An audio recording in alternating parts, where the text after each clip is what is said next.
I just wanted to introduce myself a little bit. My name is Vanessa Palangi. I am the Community Outreach Coordinator for New Hampshire Homeland Security and Emergency Management. I've been in this position for about 2.5 years. Before that, I spent 20 years as a journalist in the state of New Hampshire, various media outlets. So today we're just going to go over a little bit of what we do here at the Division of Homeland Security and Emergency Management and what you can do as an individual to be prepared for emergencies. We are one of 7 divisions of the New Hampshire Department of Safety. As you can see on the screen here, the other divisions include the Division of Administration, which handles a lot of business and finance for us, Emergency Services, which might be more commonly known to most people in the public as 911, the Fire Standards and Training and Emergency Medical Services, which also has our Fire Academy, the Division of Motor Vehicles, State Police, and the State Fire Marshal's Office. We have a vision and a mission, which you can see here on the screen. We just recently updated these in the past year, and one of the things that we really thought was important for us was to put in our mission that we support the mission of the New Hampshire Department of Safety. Since we are a part of that department, we thought it was important to kind of support what they do as well and to put that in our mission. We essentially lead and support New Hampshire and its residents, all 234 communities throughout the state, in the preparation for, prevention of, response to, recovery from, and mitigation against all emergencies and disasters, whether they be small or large, such as the flooding that we've been experiencing recently. And then we also operate and manage the State Emergency Operations Center, which I will explain a little bit more later on in this presentation. There are 5 phases of emergency management. So as you see here, you've got prevention and preparedness, then an incident happens, and then we move into response mode, and then recovery and mitigation. The recovery does start before the response is over to whatever the incident may be. This is how our agency is organized. So as you can see here, we have our administration up at the top, our director. Our office is kind of directly off of the director's office. Then we also have an assistant director, and we just hired a deputy director. It's a new position for us. That deputy director handles the business and finance and the mitigation recovery, and the assistant director is responsible for the training, exercise, and development section, the community services section, and the radiological preparedness section. So each of those sections kind of have their own lane, but at the same time, we all work together to make sure that we are doing the best that we can in case there were an emergency to happen, in case there were a disaster to happen, but also to make sure that we are prepared for those. So I'm just going to go through each of the sections that we have. The first one is radiological preparedness. Our agency is responsible for responding to any sort of emergency that might happen at the Seabrook Station nuclear power plant within the state. So in relation to this, we assist the communities within the emergency planning zone, which is a 10-mile radius around the plant. This includes things like special facilities, could be hospitals, could be nursing homes, schools. We also provide maps and plans, reception centers in communities outside in case we needed to evacuate those communities. We do a drill cycle every 2 years. We're about to start our current drill cycle this month on September 20th. We started out with a tabletop exercise, and really we practice those plans that we have to respond to any sort of emergency to make sure that those plans work in case something were to happen. Then we also have our radiological instrument maintenance and calibration. They take care of all the equipment that is placed throughout that emergency planning zone to measure levels of radiation and other various things.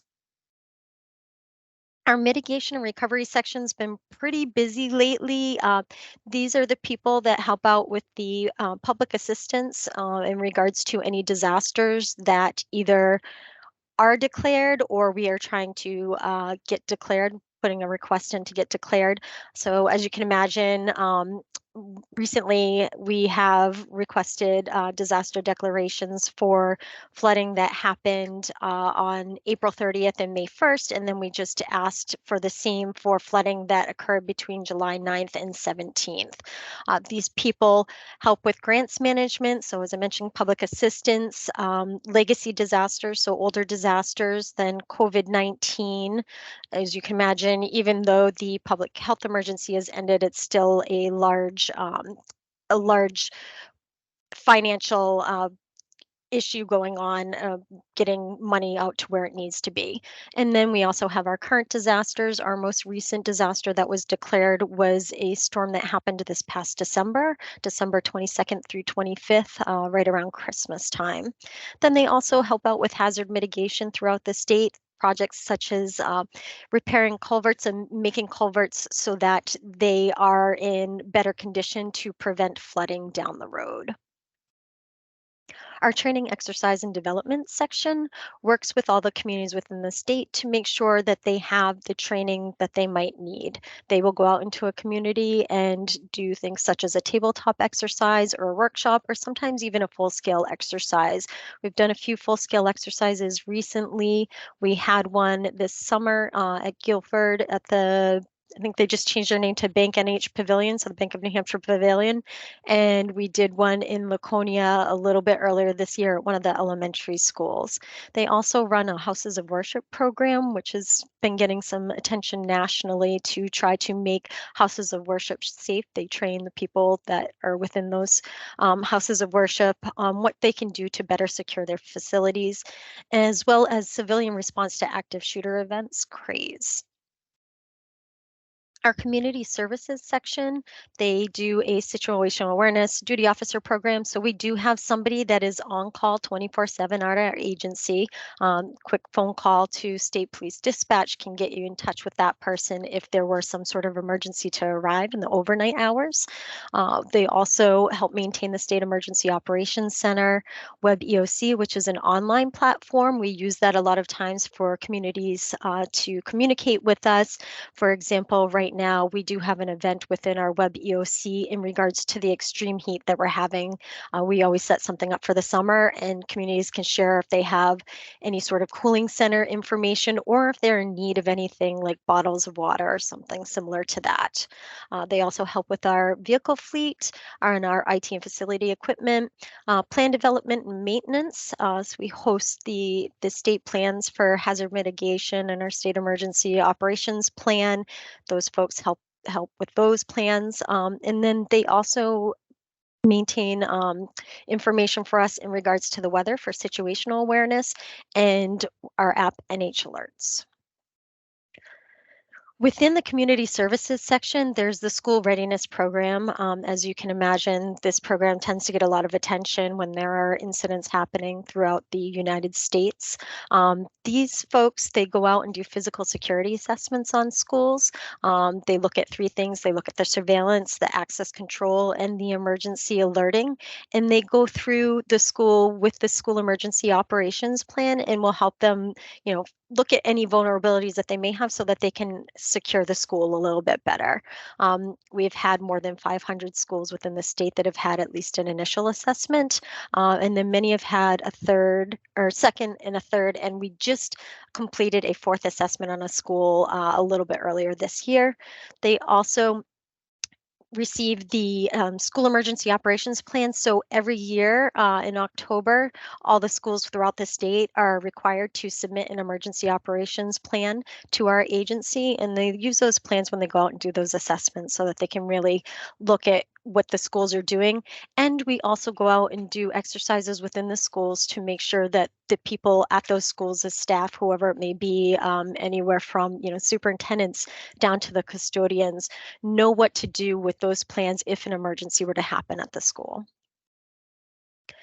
As part of that program, our agency also helps with the Governor's School Safety Task Force. So the School Safety Task Force was created back in 2018 after the shootings down in Parkland.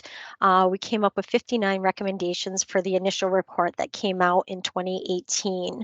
In addition to that, we have identified, I believe, 7 more recommendations within the past year. We've identified those to start to put together a task force, what we're calling 2.0.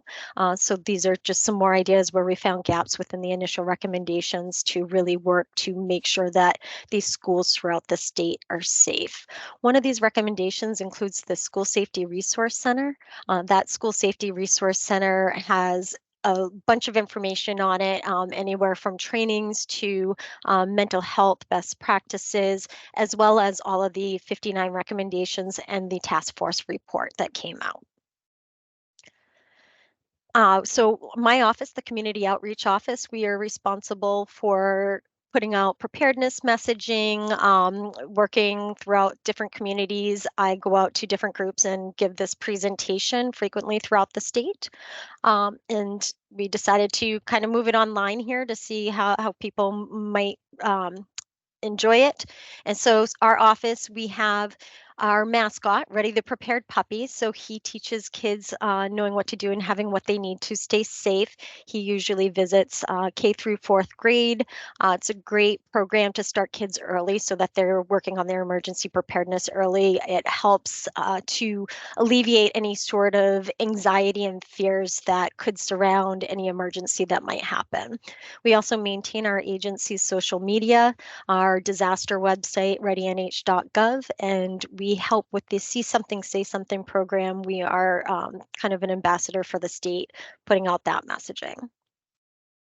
So we have a lot of relationships, not only throughout the state, but also federal relationships. As I mentioned, we work with local, federal, and our state partners. So you can see a bunch of them here, and we have many more beyond this. Homeland Security. So Homeland Security is the start of our name. A lot of what we do focuses on emergency management, but we do have an aspect of Homeland Security within our agency. A lot of times people may confuse us with the federal Homeland Security, the Department of Homeland Security. We're not ICE, we don't have Border Patrol, but we do assist with information sharing in regards to these agencies. So monitor activities, make sure that the governor is informed if something might be going on. Those back in December when there were the threats to several schools throughout the state, the school hoax threats, when we initially got the message that something may be happening, we had our information and analysis center that was able to kind of quickly confirm that they were hoaxes because of things that had been going on in other states throughout the country, and they stay closely informed with them.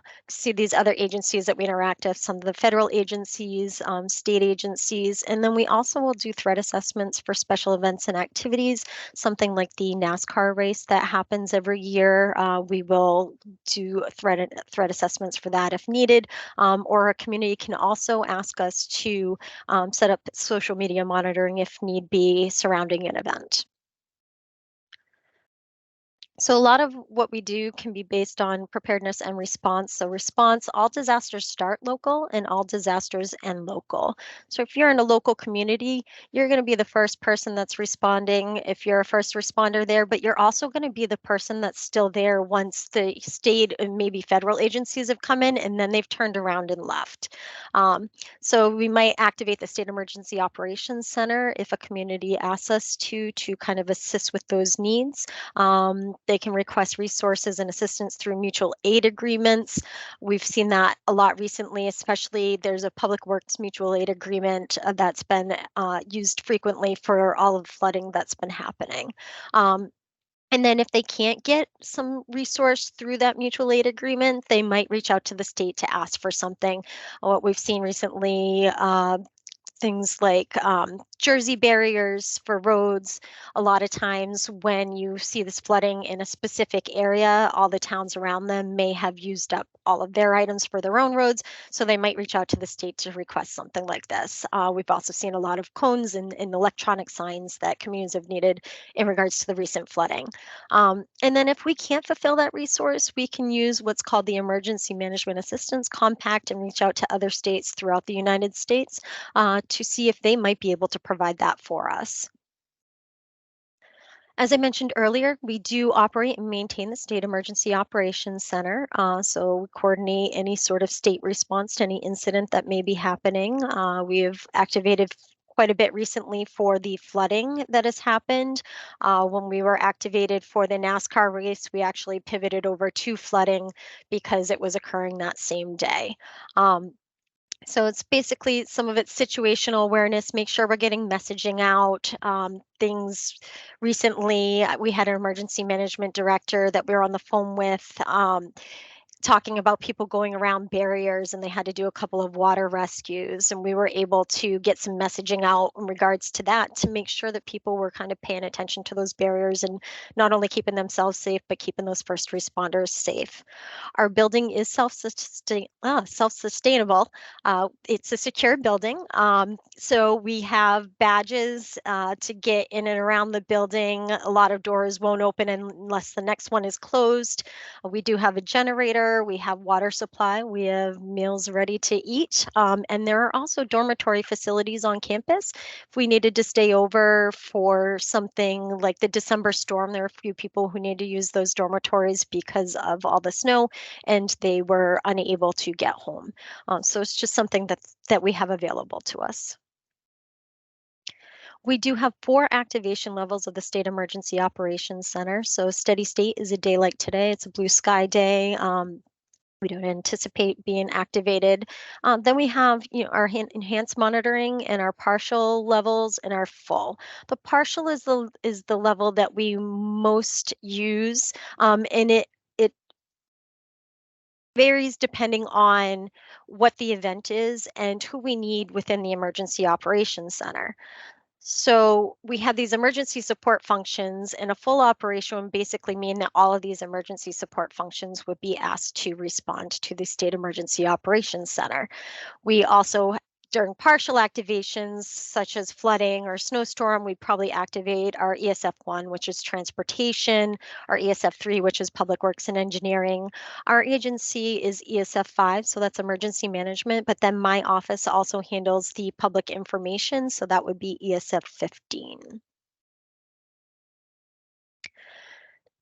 Does anybody happen to know what New Hampshire's most common natural hazard is? You could pop it in the chat. I know the mics have been disabled, but if you want to just take a guess in the chat. I would expect some of my folks on this to potentially know. Yeah, Jessica's right. She gets the gold star. So flooding is our most common natural hazard within the state. Part of that is because we not only have inland flooding, but we have coastal flooding. Even though we have a small coast, we do get plenty of flooding within that coast. But people over there usually know how to handle it, although we do see people occasionally driving through those roads. Then some of the other potential hazards that we might have throughout the state, obviously we get plenty of winter weather. We do get things like tornadoes and earthquakes. They're not usually extreme, but we do see them on a regular basis. Technological hazards, things like dam failures and hazardous materials. And then you have your human caused events. So that could be something like a cyber attack or any sort of terrorism act. We've had 17 presidentially declared disasters in the past 10 years, and most of those have been weather related. So most of them have been either flooding or some sort of storm where it's causing power outages. That December storm, that was a power outages that essentially caused a lot of problems, more particularly for the electric co-op throughout the state. And then we come upon COVID. So our agency was the lead agency in the response to COVID for the state. We had a partial activation of the state's emergency operations center on March 13th, and then 10 days later we went to a full activation. We stayed in that full activation for 16 months, so we didn't return to steady state until June 30th of 2021. And before that, the 2008 ice storm was the longest full activation that we had had, and that was for 16 days. So we went from 16 days to 16 months for the longest full activation. Some of the things that HSEM did while we were responding to COVID, we had a joint information center. So we tried to make sure that our messaging that was going out from all the state agencies was consistent, whether it be to the media or the public. They assisted with the governor's press conferences. Then the school readiness folks, since they couldn't get into the schools at the time because they were closed, they did a lot of distribution of the PPE across the state. So they were out on the road every day delivering PPE to the communities that needed it. We also helped with vaccine distribution along with the National Guard. We helped set up those fixed sites. And then we also ran the mass vaccination clinics that happened at the Speedway in Loudoun. We assisted with the 211 and unemployment call centers. And what we're still doing right now is assisting with the FEMA funds disbursement. Not sure if anybody on here is small business owners. We do tell small business owners that they should think about having a continuity of operations plan for different disasters. So if a natural disaster were to happen to your business, immediately 40% of small businesses won't reopen. And then up to 3 years later, you have 75% of those businesses without a continuity plan that will fail.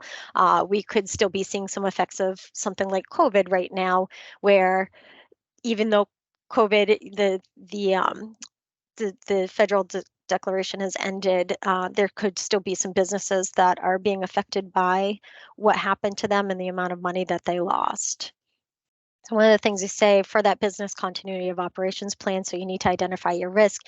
You need to look at the hazards that could potentially happen to your business, as well as those assets. So one of the things that we saw during COVID was people. You couldn't keep places staffed a lot of times because if somebody got sick, the rest of the people were also out. So those are certain things that we tell small business owners to think about. How would you staff your business if you had a large amount of your employees get sick? How would you keep it running? Or would you have to shut your doors? Those are just things that you need to think about. And ready.gov does have some excellent tools for any business owners. So they have toolkits, they offer up worksheets, and they do have a suite for that business continuity planning. Individual preparedness, I'm just going to talk about what you can do yourselves to make sure that you and your family are, safe during an emergency. So talk about what is emergency preparedness. I mentioned we have Ready the Prepared Puppy, our mascot. So we say knowing what to do and having the things you need to stay safe. We actually do a chant with the kids when we go out and do our presentations. So we look at 4 different core capabilities. Those are stay informed, have a family emergency plan, make an emergency kit, and get involved. And so one of the ways that you can stay informed is by signing up for either the NH Alerts app or local alerts. A lot of communities throughout the state, if you go to their town website, they will have a way that you can sign up for local alerts within your community. And also having some sort of way to monitor the weather, whether it be an app, whether you're paying attention to your local weather forecasts, either online or on the television. We also recommend having a NOAA radio, whether it be battery powered or crank powered, so that you can get that weather even if you have no power. Another great app is the FEMA app. It is free. The great thing about this one is you can actually enter in multiple area codes to keep your eye on, so you don't just need to watch your own. If you, for example, if you have a child in college or you have elderly relatives that live in another state, you can put in their area code and the app will give you notifications for there as well in regards to weather so that you can alert them if something's coming their way to make sure that they are safe. Anybody know what the difference is between a watch versus a warning? Can anybody pop something in the chat? Maybe raise your hand.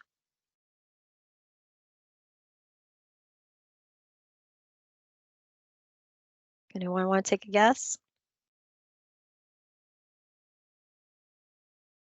All right. So a watch means that you need to be prepared, and a warning means that you need to take action. Look at it here on the screen in regards to tacos.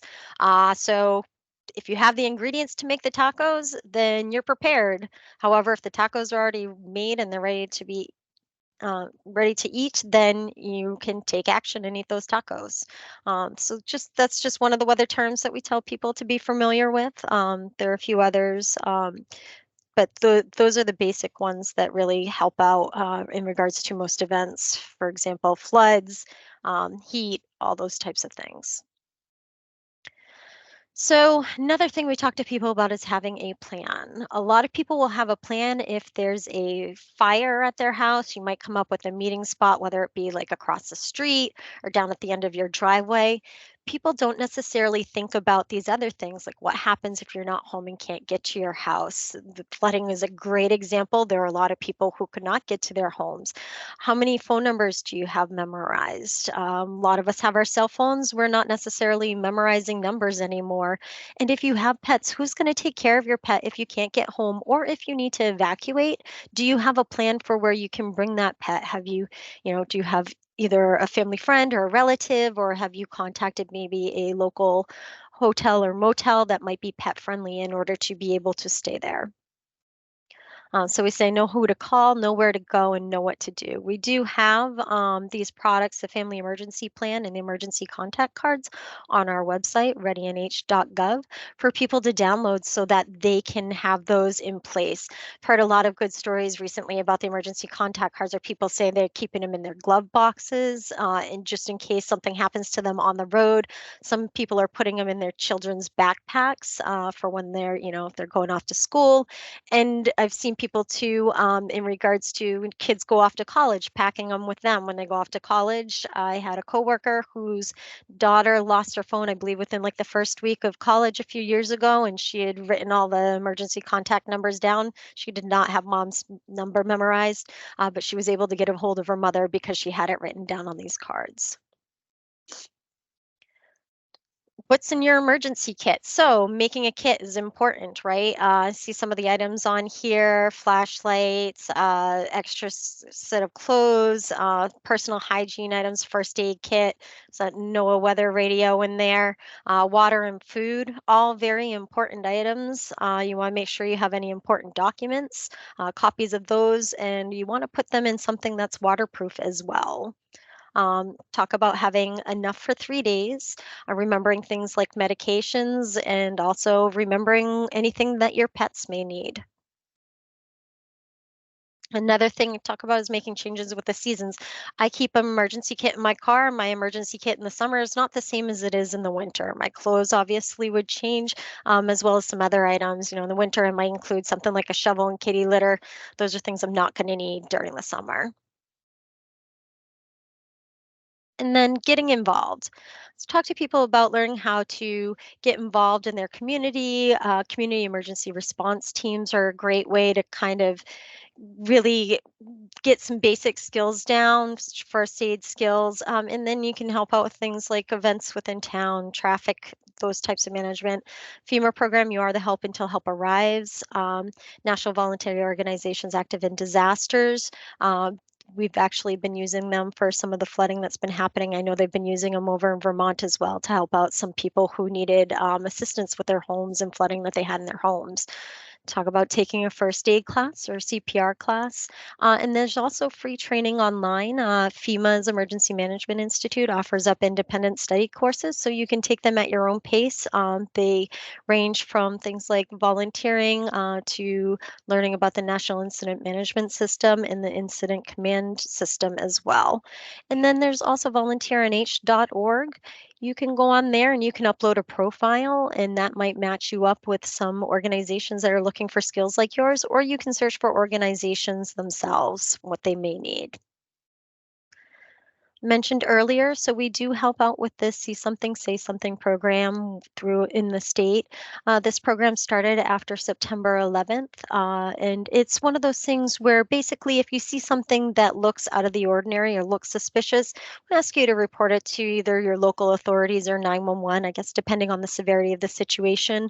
We had a school this past week that actually credited the program with somebody had seen a hit list that a student had created, and they reported it to the school, and they were able to kind of stop what was going on.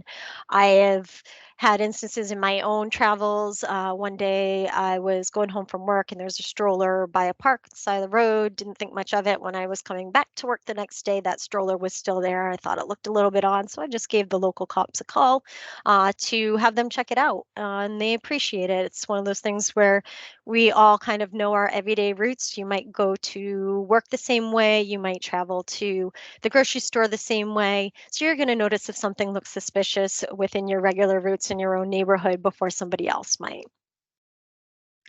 And then I mentioned our website earlier, so readynh.gov. This website is great. It has a lot of resources on it, those contact cards and the family emergency plans. As I mentioned, we do have a activity book for Ready the Prepared Puppy that's on there.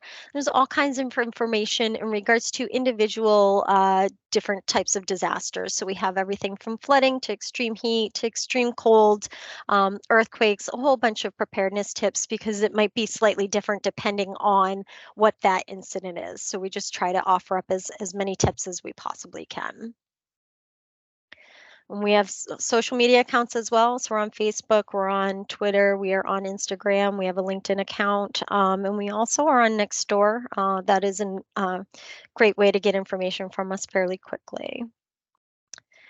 And that's the end of the presentation. So if anybody has any questions, the chat is open. Feel free to pop them in the chat, or if you want to, ask it out loud, feel free to raise your hand and we can come and find you and make it so that you can unmute yourself.